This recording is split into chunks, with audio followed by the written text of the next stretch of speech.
আওয়ামী লীগের মধ্যে যে সকল তুলনামূলক ভালো মানুষরা রয়েছেন তারাও কি রাজনীতি করার অধিকার রাখেন না? তাদেরকেও কি রাজনীতি করতে দেওয়া হবে না? এর সোজা সাপটা উত্তর হচ্ছে না। বাস, ফুল স্টপ।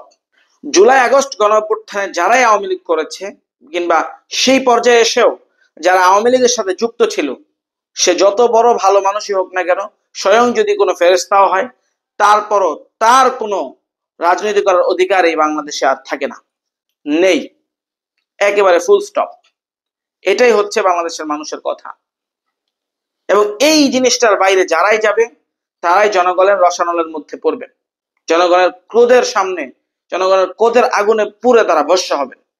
এটাই চিরবাস্তবতা। বাংলাদেশে আওয়ামী লীগ এখন একেবারেই অপ্রাসঙ্গিক এবং আওয়ামী লীগের রাজনীতি বাংলাদেশে কবর রচনা হয়েছে। আওয়ামী লীগের আর কোনো রাজনীতি করার অধিকার বাংলাদেশে বাকি নেই, একেবারে ফুল স্টপ। এটি হচ্ছে কথা। হ্যাঁ, তবে আওয়ামী লীগ যদি কয়েকটা জিনিস করতে পারে এবং কিছু বিষয়ের উত্তর যদি তারা দিতে পারে, তাহলেই কেবল বাংলাদেশে তারা রাজনীতি করার অধিকার পুনরায় তারা ফিরে পেতে পারে। এখন কি সেই বিষয়গুলো? প্রথম কথা হচ্ছে যে 2000 জন শহীদকে জুলাই গণঅভ্যুত্থানে আওয়ামী লীগ কর্তৃক হত্যা করা হয়েছে, সেই 2000 জন শহীদের প্রাণ ফিরিয়ে দিতে হবে। যেই 30,000-এরও অধিক মানুষ আহত হয়ে এখনো বিছানায় কাতরাচ্ছেন, তাদের সেই অঙ্গগুলোকে ঠিক করে দিতে হবে। 2013 সালের 5ই মে রাতে হেফাজতে ইসলামের যে অসংখ্য আলেম ওলামাকে সেখানে হত্যা করা হয়েছিল, প্রত্যেকজন আলেম ওলামার জীবন ফিরিয়ে দিতে হবে। শুধু তাই নয়, 57 জন ইমানদার দেশপ্রেমিক সেনা অফিসারকে যেভাবে হত্যা করা হয়েছে, তাদের সকলের প্রাণ ফিরিয়ে দিতে হবে। সমগ্র বাংলাদেশ থেকে $234 বিলিয়ন পাচার করা হয়েছে, সেই পাচারকৃত প্রত্যেকটি অর্থ কানায় কানায় বাংলাদেশে ফেরত দিতে হবে। এবং আওয়ামী লীগের গত 15.5 বছর শাসনামলে যে বা যারা যত সংখ্যক মানুষ গুম, খুন এবং অপহরণের শিকার হয়েছে, ক্ষতির শিকার হয়েছে, তাদের প্রত্যেককে ফেরত দিতে হবে। এই বিষয়গুলো যদি আওয়ামী লীগ করতে পারে এবং করতে সক্ষম হয়, তাহলেই কেবল বাংলাদেশে রাজনীতি করার অধিকার তারা ফিরে পাবে। তাছাড়া তাদের বাংলাদেশের মতো একটি রাষ্ট্রে রাজনীতি করার কোনো অধিকার থাকতে পারে না।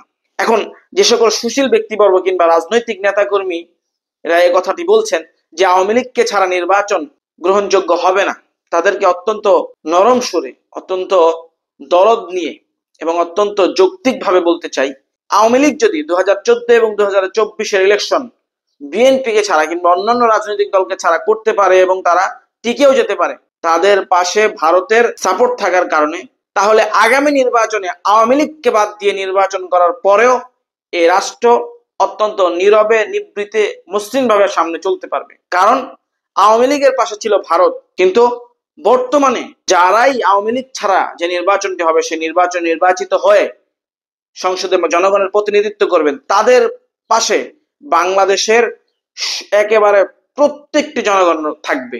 আর এটা বলা বাহুল্য যে যেই দলের পাশে কোনো দেশের জনগণ থাকে, সেই দলকে পরাজিত করার ক্ষমতা পৃথিবীর কোনো শক্তির নাই। কাজী যে বা যারা কিংবা যে সকল রাজনৈতিক দল এবং রাজনৈতিক ব্যক্তিবর্গ আওয়ামী লীগকে পুনর্বাসন করার তথা রিফাইন্ড আওয়ামী লীগ, পরিমার্জিত আওয়ামী লীগের থিওরির কাছে মাথা নত করেছেন এবং ইন্ডিয়ার এই ফাঁদে পা দেওয়ার চেষ্টা করছেন, তারা এর থেকে বিরত থাকবেন, বাংলাদেশের জনগণের হৃদয়ের আকাঙ্ক্ষাকে নিজেদের মধ্যে ধারণ করবেন এবং সে অনুযায়ী আগামীতে আপনাদের কর্মপন্থা নির্ধারণ করবেন। তাহলেই কেবল জুলাই গণঅভ্যুত্থান সার্থক এবং সাফল্যমণ্ডিত হবে এবং চূড়ান্ত লক্ষ্যে পৌঁছবে বলে আমরা মনে করি।